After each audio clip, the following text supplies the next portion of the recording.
Hey guys, so I wanted to share with you an amazing article that my friend Thomas Sieberhagen was able to put onto Mere Orthodoxy, which is a website, and it's about the Tolkien and the Golden Age of Fantasy is the name of the article. He is currently a missionary in Europe. Sometimes missionaries are in very dangerous places, and we can't fully disclose where they are because that it could put their lives in danger. So I'm not going to say exactly where he is, but we both enjoy fantasy. We both enjoy talking about the Lord, and we had such a great time in London last time we were there for a mission trip. Basically, we were feeding the families through the Spirit, letting them speak with other Christians in their native language, and it was a really great experience that we did in January. We were in a town called Hoddesdon, where they have a Christian conference center there. And really had a wonderful time. And so he shared this article with me at that time, and I loved it. I enjoyed reading it, and I spoke to Christy Lewis about it the other day and shared it with her. And then I had the thought, I was like, why don't I just share it with you guys? So I'll go over it a little bit. I'll link it in the description as well. Hopefully give you guys kind of the gist of it, and then you go read it for yourself. And hopefully you enjoyed it as much as I do. Even if you're not Christians, I think you can enjoy it and enjoy his thoughts on Christianity and fantasy. So wanted to go over that with you right now. But he starts this really, really well, and I love it. Dragons, magic, characters eating stew, throw in a young country boy as the chosen one from an ancient prophecy, and you have the epic fantasy novel. Rather, this is the image conjured in most people's mind when he tells them that he loves epic fantasy. Epic fantasy can be more transcendent and true, first revealed by j.r.r. Tolkien, the father of modern fantasy. Fantasy culture is still obsessed with him in many, many ways. They're doing the Tolkien movie, the Amazon Lord of the Rings prequel series beginning later, should come out sometime. Corona slowed that down. And in other ways, fantasy culture has moved on from Tolkien. Consider the scope of the modern genre. Movies, video games, tabletop games, LARPing, comics, books, music, even podcasts. George R.R. Martin himself heralds the last 20 years as the golden age of fantasy. If you don't know, George R.R. Martin wrote the Game of Thrones series and basically started the grimdark style fantasy, which is very much removed from what Tolkien was doing and some of the other Christian authors of today, like Brandon Sanderson, who he mentions later on here. And he goes through a really cool section. I'm not going to read it because I tried reading it earlier and it didn't film well. Where is this current appetite for fantasy coming from? Tolkien has some answers for us. He actually wrote an apologetic in defense of the fantasy genre On Fairy Stories, which contains some of the best theological arguments for storytelling and art. And he, in that book, replaces fantasy with art and has some quotes where he does that. And it's really great. I'm going to let you read that for yourself so I don't take too much time here. So he talks about how art and fantasy are the same thing, where we're reverent of art but not of fantasy. And it is really interesting for the Christian ideal, where fantasy very, very much goes into topics such as religion and God and what happens when men and women are they dig into their faith, right? And so that's one of the things I love about fantasy. One of the reasons I started this channel, I wanted to share my love of Christ and my love of fantasy and sci-fi. He writes here, given the modern popularity of fantasy, Tolkien is not the only one wholly unsatisfied with capital S science.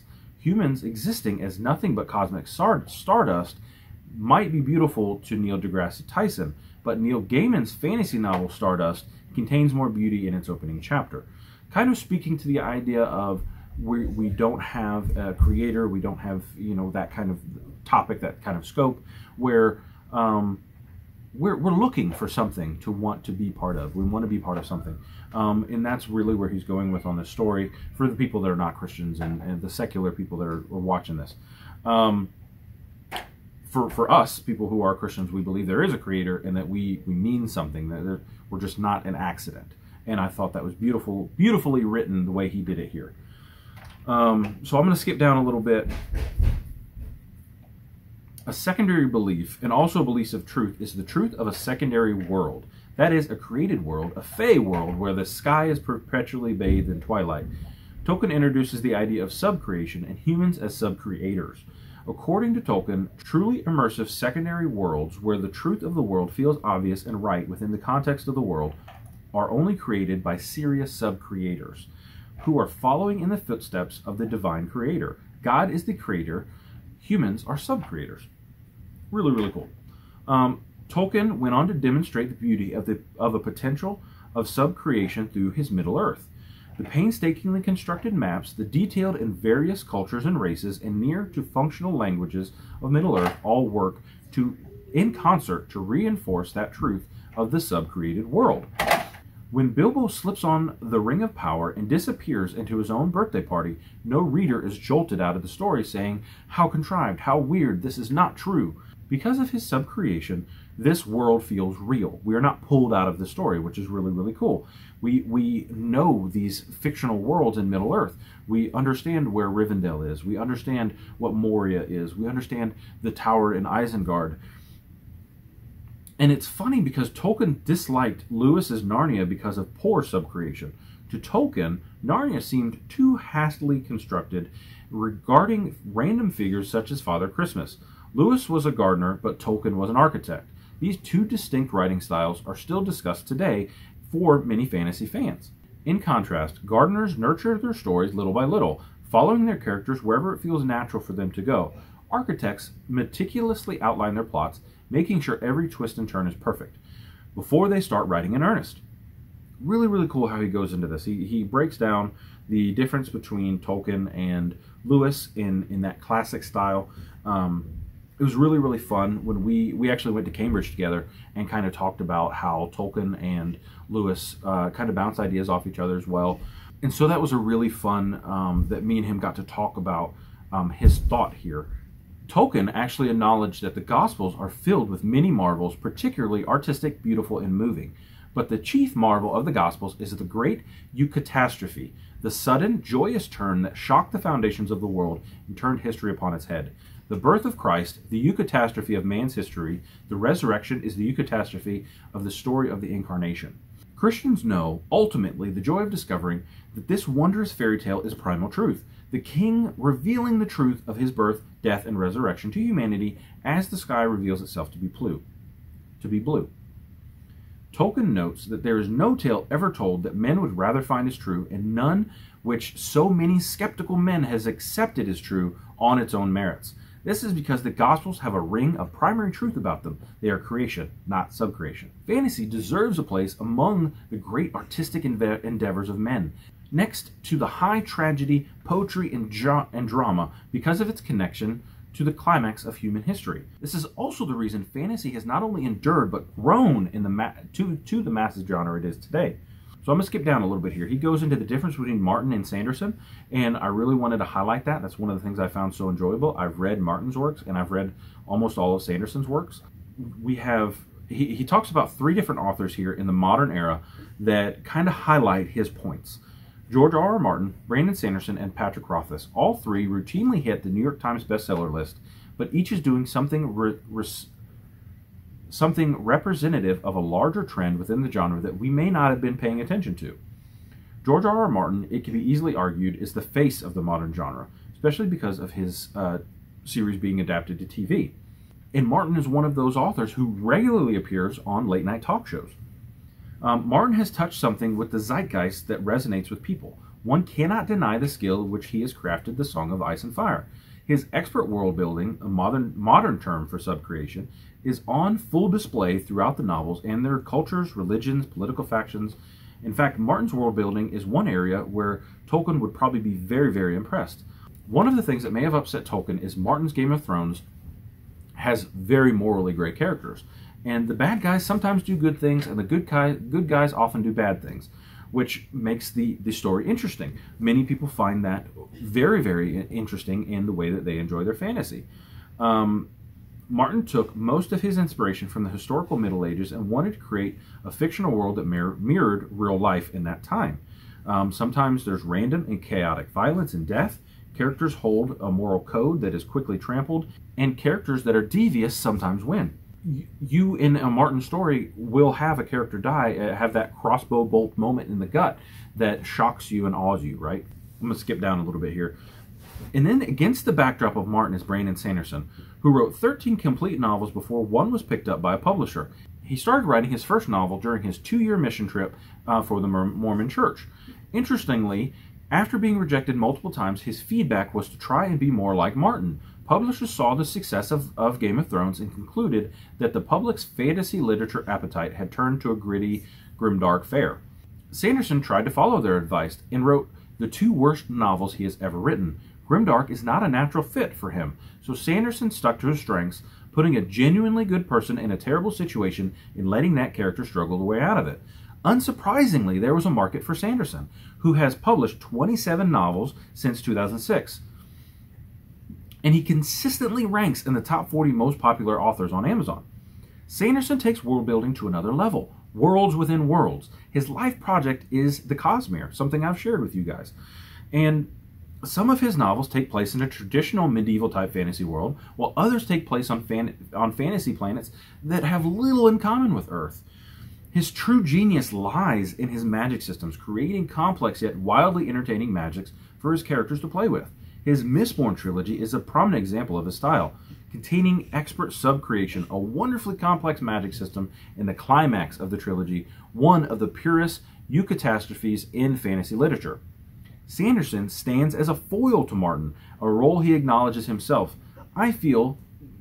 Sanderson actually says, I feel that I'm in an intentional and specific contrast to other writers in the genre. I consider it my duty to prove that, like many classic movies, you can write something that is for adults, has depth, without delving into grittiness. Sanderson's fantasy is fundamental eucatastrophic. I don't know if I said that right. But neither are his stories cheap or contrived. They do not rely on a deus ex machina.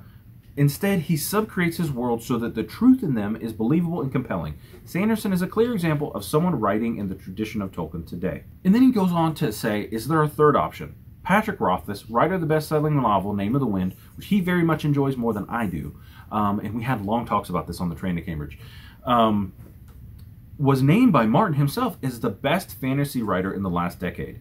Think of all the names that he could have put. Neil Gaiman, J.K. Rowling, Stephen King. He lists those 3 there. There's tons of others that he could have listed as well.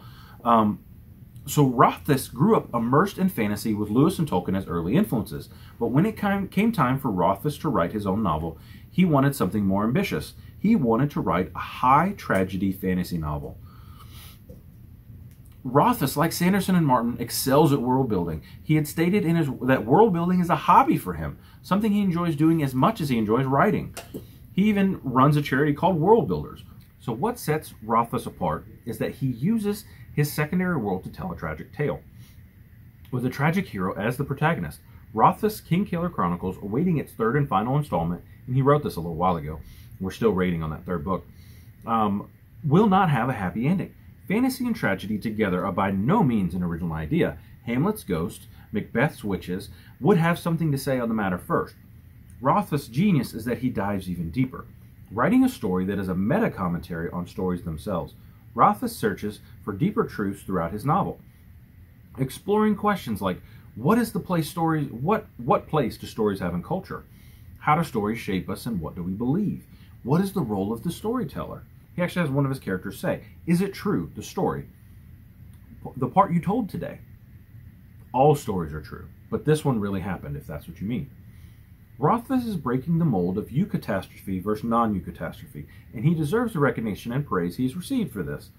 Even though he's not fulfilling Tolkien's idea of eucatastrophe the way Tolkien envisioned it, Rothfuss is still a servant of a deeper truth. Tragedy is much a part of the gospel narrative as a fairy tale, and the modern genre of epic fantasy is rich enough and varied enough to tell these stories. And the last thing I want to go over here, as a fan of epic fantasy, I am thoroughly enjoying living in this golden age. Every new book, TV show, and movie with a dragon in it goes on my list. But sometimes I forget that there's a dragon in the Bible, a great red fiery dragon, Revelations 12:3, a fire-breathing beast from the depths of the sea whose snorting throws out flashes of light, Job 41:18. The fantasy lover in me adores this. The Holy Spirit, in his infinite and perfect wisdom, chose a dragon to communicate the evil and influence of Satan throughout history and in the last days. God wrote a dragon into his inspired word. There There does not exist a more perfect mascot for the fantasy genre than a dragon. And there he is in Revelation 12, chasing a woman, fighting the archangel Michael. Reading fantasy literature helps me take the dragon in Revelation seriously. Because a dragon is never something to be trifled with, reading fantasy dampens my modern impulse to okay, he says a word here I'm having trouble saying. Demythologize a already unsatisfying world. Reading fantasy reminds me of the great eucatastrophe, as Tolkien put it. So for me, this was an article that combined my two favorite things, Christ and fantasy.